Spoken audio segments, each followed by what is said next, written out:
बिस्मिल्लाहिर्रहमानिर्रहीम अस्सलामु अलैकुम वरहमतुल्लाहि वबरकातुहू।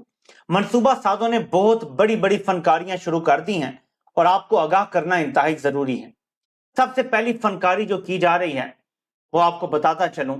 आपको आपके फोन पे एक कॉल आएगी। वो कॉल शुरू होगी इय्याका नअबुदु व इय्याका नस्तईन से। फिर उसके बाद आपको आपके हल्के के उम्मीदवार का नाम और इंतखाबी निशान बताया जाएगा, लेकिन ये मालूमात गलत होंगी। ये कॉल तहरीके इंसाफ नहीं करवा रही, बल्कि ये कंपनी सरकार करवा रही है आपको मिसगाइड करने के लिए। अपने हल्के के उम्मीदवार का नाम और इंतखाबी निशान आपने अगर मालूम करना है तो इमरान खान के फेसबुक पेज पे जाके अपने हल्के का नंबर मैसेज करें। NA10 है तो NA10 करें लिख के, आपको सारी मालूमात मिल जाएंगी। अदरवाइज किसी कॉल पे भरोसा ना करें। सिर्फ इमरान खान ने ये पोर्टल रखा है जिसका नंबर मैं आपको बता देता हूं। इस पोर्टल का नंबर है 0516133332। इससे पहले नीचे वाला नंबर था, लेकिन ये PTA ने ब्लॉक कर दिया है। इस कदर गैर शफाफ इंतखाबात हो रहे हैं कि मुल्क की सबसे बड़ी सियासी जमात एक इलेक्शन पोर्टल बनाती है, उसके नंबर को ब्लॉक कर दिया जाता है। अगर ये नंबर भी ब्लॉक हो गया तो आपको कोशिश करूंगा कि जो भी नए अरेंजमेंट हैं अगली वीडियो में उससे आगाह कर दूं। तो एक तो इस साजिश को समझ लें कि किसी फोन की कॉल पे आपने भरोसा नहीं करना। अब नंबर 2 समझ लें, इंटरनेट बंद हो सकता है इलेक्शन वाले दिन और नतायज आने तक। यह भी हो सकता है कि इलेक्शन से एक रात पहले ही इंटरनेट बंद कर दिया जाए। उसके बाद आपने क्या करना है?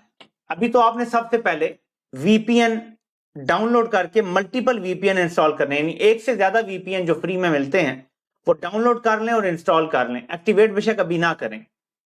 अगर इंटरनेट बंद हो जाता है, फॉर एग्जांपल ट्विटर बंद कर दिया है, फेसबुक बंद कर दिया है, यूट्यूब बंद कर दिया है, तो आपने VPN का इस्तेमाल करके सोशल मीडिया देखते रहना है।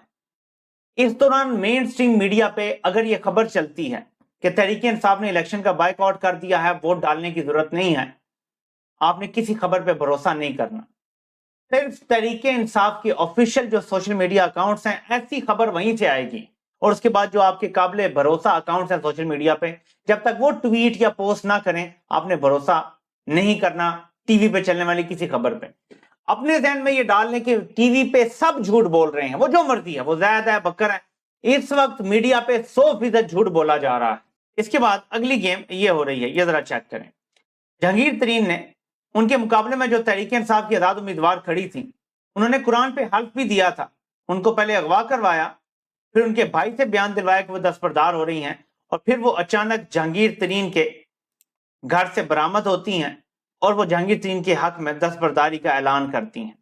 जबकि इससे पहले उनकी वीडियो मौजूद है जो उन्होंने रिकॉर्ड करवाई हुई थी कि अगर मुझे उठा लिया जाता है, गायब कर दिया जाता है या मजबूर कर दिया जाता है तो आपने वोट लाजमी डालना है। अब अगर कानूनी तौर पे ये दस्तबरदार हो गई हैं और इनका वोट नहीं होगा, मुझे भी कानूनी नहीं पता, तो आपने फिर भी ये कम से कम मैं कहूंगा कि असूलों पे खड़े होने की वजह से कम इस गॉड फादर को वोट नहीं देना जो ऐसी हरकतें करवा रहा है कि हर बंदा अगवा होता है और इसके घर से बरामद होता है। तहरीके इंसाफ की सारी क़यादत तकरीबन अगवा हुई और इसके घर से बरामद हुई। फिर ये तो नवाज शरीफ से भी बड़ा डॉन निकला है, ये तो नवाज शरीफ से बड़ा भी गॉड फादर और सिसिलियन माफिया निकला है। लेकिन हालत यह है कि अपनी सीट नहीं जीत सकता, अभी भी नहीं जीत सकेगा साहब को बिठाने के बावजूद। इसकी इतनी बुरी हालत है। जबकि मुझे अब खदशा ये पैदा हो गया है कि मनसूबा साज नून लीग और पीपल्स पार्टी को इस्तेमाल तो कर रहे हैं, उनके नाम पे इतना जुल्म जबर कर रहे हैं, एंड में मनसूबा साज जहांगीर तरीन को वज़ीर आज़म बनाना चाहते हैं। ये मेरा एक हंच है, खबर नहीं है, ये खबर नहीं है, तज्जिया भी नहीं है, एक हंच है मेरा कि मुझे लगता है कि प्लान ये है कि जहांगीर तरीन को वज़ीर आज़म बनाया जाए। वरना क्यों जहांगीर तरीन के हक में पहले एक उम्मीदवार को बिठाया गया, दूसरे को, और अब तीसरे के साथ ये किया जा रहा है, वो भी इलेक्शन से 2 दिन पहले। तहरीके लब्बैक के लीडर साद रिजवी ने इमरान खान की हिमायत का ऐलान कर दिया। उनकी अपनी जुबानी सुन लें। नहीं कहते कि आप हमें ही वोट दें, आप हक और सच को वोट दें। जो इनकी आंखों में आंखें डाल कर खड़ा है उनको वोट दें। और जो इनसे ना जेलों में घबराया है, ना बाहर घबराया है, और ना पहले घबराया है, ना आप घबराया। हम जुल्म के कल भी खिलाफ थे, आज भी खिलाफ हैं, और एक ही नारा लगाते हैं कि मर जाएंगे, जालिम की हिमायत करेंगे, अहरार कभी तर्क रिवायत न करेंगे, न हम शेख نہ ہم شیخ نہ ملا نہ مصاحب نہ لیڈر، جو خود نہیں کرتے وہ ہدایت نہ کرتے۔ ہم یہ نہیں کہتے کہ ہمیں ووٹ ڈالیں، جو جیل سے بھی نہیں ٹوٹا، جو ڈرا نہیں ہے، جو ڈٹ کے کھڑا ہے ان کے سامنے، اس کو ووٹ ڈالیں۔ ہم ہر ظلم کے خلاف ہیں۔ اس کے بعد آپ کو پتہ چل جانا چاہیے کہ حالات نون لیگ کے لیے کتنے خراب ہیں۔ سعد رضوی نون لیگ کی حمایت کا اعلان بھی کر سکتا تھا، اور اس کے جو کلٹ فالوورز ہیں ہو سکتا ہے وہ نون لیگ کو سپورٹ کرتے، اور وہ کرتے بھی ہیں، ذہنی طور پہ کرتے بھی ہیں، بہت سارے تحریک انصاف کے بہت زیادہ خلاف ہیں۔ لیکن آج آپ نے بیان سن لیا ہے، پورے ملک میں ایک ہی بندے کا نام چل رہا ہے، اور وہ ہے عمران احمد خان نیازی۔ جتنی مرضی جیلوں میں ڈال لو، جتنا مرضی ظلم کر لو، جتنا مرضی جبر کر لو اس کے اوپر، عمران احمد خان نیازی ہر پاکستانی کے دل کی دھڑکن بن چکا ہے۔ اس کو 8 فروری کو جیتنے سے کسی کا باپ بھی نہیں روک سکتا۔ انہوں نے کچھ منصوبے بنائے ہیں، اور آپ نے کیا کرنا ہے میں آپ کو بھی آگاہ کرتا ہوں۔ اب آپ دیکھیں کہ ایک بندہ قومی اسمبلی کا امیدوار ہے، اور اس کا نشان سبز پرچی پہ آپ کو ریچھ کا نشان نظر آ رہا ہے، سفید پرچی پہ اسی کے ہم نام بندے محمد ضیاء اللہ خان کو بھی ریچھ کا نشان دیا گیا ہے۔ اب جو ان پڑھ لوگ ہیں انہیں سمجھ نہیں آئے گا، اور یہاں پہ ہو سکتا ہے وہ تحریک انصاف کے امیدوار پہ لگانے کے بجائے سفید پرچی پہ یہ نشان لگا دیں، اور وائٹ پرچی پہ فار ایگزامپل پیالے کا نشان ہے، تو یہاں پہ لیاقت علی کو گرین پرچی پہ پیالہ ملا ہوا ہے، لیکن محمد داؤد خان کو سفید پرچی پہ پیالہ ملا ہوا ہے۔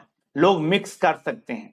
انہوں نے کیا کیا ہے کہ بڑے ووٹ اور چھوٹے ووٹ کو ایک طرح کے نشانات دے دیے ہیں، تاکہ لوگوں کو سمجھنا آئے، جو یاد نہیں رکھ سکتے، جو بزرگ لوگ ہیں جن کی یادداشت اتنی نہیں ہے، وہ صرف یاد کریں گے پیالے کو دینا ہے، وہ سفید ووٹ کھولیں گے تو پیالہ نظر آ گیا تو وہیں لگا دیں گے۔ نام جو نہیں پڑھ سکتے، کیونکہ امیدوار کا نام بھی تو پتا ہونا چاہیے۔ پاکستان میں 2.5 کروڑ لوگ تو صرف پنجاب میں ہیں جو نام تک نہیں پڑھ سکتے، اور وہ لوگ ووٹ لازمی دیتے ہیں۔ اس طرح کروڑوں لوگوں کو گمراہ کرنے کی کوشش کی گئی ہے۔ آپ نے اس کا توڑ کیسے کرنا ہے؟ نوجوانوں کو باہر کھڑا ہونا پڑے گا، اور جو ووٹ ڈالنے آئے آپ نے اس کو بتانا ہے کہ تحریک انصاف کا جو امیدوار ہے وہ یہ ہے، اور اس کا انتخابی نشان یہ ہے۔ سبز پرچی پہ یہ ہوگا، سفید والی پہ یہ ہوگا، اور اس کا نام یہ ہوگا۔ یہ نوجوانوں نے کرنے ہیں کام، اور اپنے بزرگوں کو بھی سمجھا کے آپ نے لے کر آنا ہے۔ ان لوگوں کو جو ان پڑھ ہیں اور آپ کے ارد گرد ہیں ان کو بھی آپ نے سمجھا کے لے کر آنا ہے۔ یہ آپ کی ذمہ داری ہے کہ نام بھی صحیح پڑھیں اور انتخابی نشان بھی۔ صرف انتخابی نشان نہ دیکھیں، نارملی یہ ہوتا ہے کہ لوگ بلے کا نشان دیکھا بس اس پہ مہر لگا دی، نام بھی پڑھیں کہ کون ہے امیدوار۔ علامہ راجہ ناصر عباس صاحب کی عمران خان سے جیل میں ملاقات ہوئی ہے۔ باہر آ کے انہوں نے کہا ہے کہ عمران خان تگڑا ہے اور پہلے سے زیادہ خطرناک ہو گیا ہے۔ انہوں نے کھل کے عمران خان کا ساتھ دینے کا اظہار کیا ہے، لیکن یہ میری ذاتی رائے ہے، کوئی خبر نہیں ہے کہ یہ عام ملاقات نہیں ہے۔ بس صرف اتنا ہی کہوں گا کہ وہ ہیں جن کو پہلے نہیں ملنے دیا گیا تھا، ملاقات نہیں کرنے دی جا رہی تھی، اور اب اچانک کرنے دی گئی ہے۔ ممکنہ طور پہ یہ عام ملاقات نہیں تھی، یہ بہت خاص ملاقات تھی، لیکن دیکھتے ہیں الیکشن کے بعد ایک میگا ڈیل ہونی ہے جس میں سب عمران خان سے ساؤتھ افریقہ کے نیلسن منڈیلا کی طرح عام معافی کا اعلان ایکسپیکٹ کریں گے۔ لیکن یہ صرف تب ہوگا آپ نے اگر آزاد امیدواروں کو جو تحریک انصاف کے بینر تلے ہیں 2/3 اکثریت سے جتوا دیا، اور نہ صرف وفاق میں بلکہ صوبوں میں بھی۔ یہ کام آپ کر گئے تو تاریخ اپنا رخ ایک بار ایسا موڑے گی کہ دوبارہ کبھی ہم غلط پٹری پر نہیں چڑھیں گے انشاءاللہ۔ آپ سے انشاءاللہ پھر ملاقات ہوتی ہے۔ اللہ پاک آپ سب کا حامی و ناصر ہو۔ آپ سب کے سننے کا بہت بہت شکریہ۔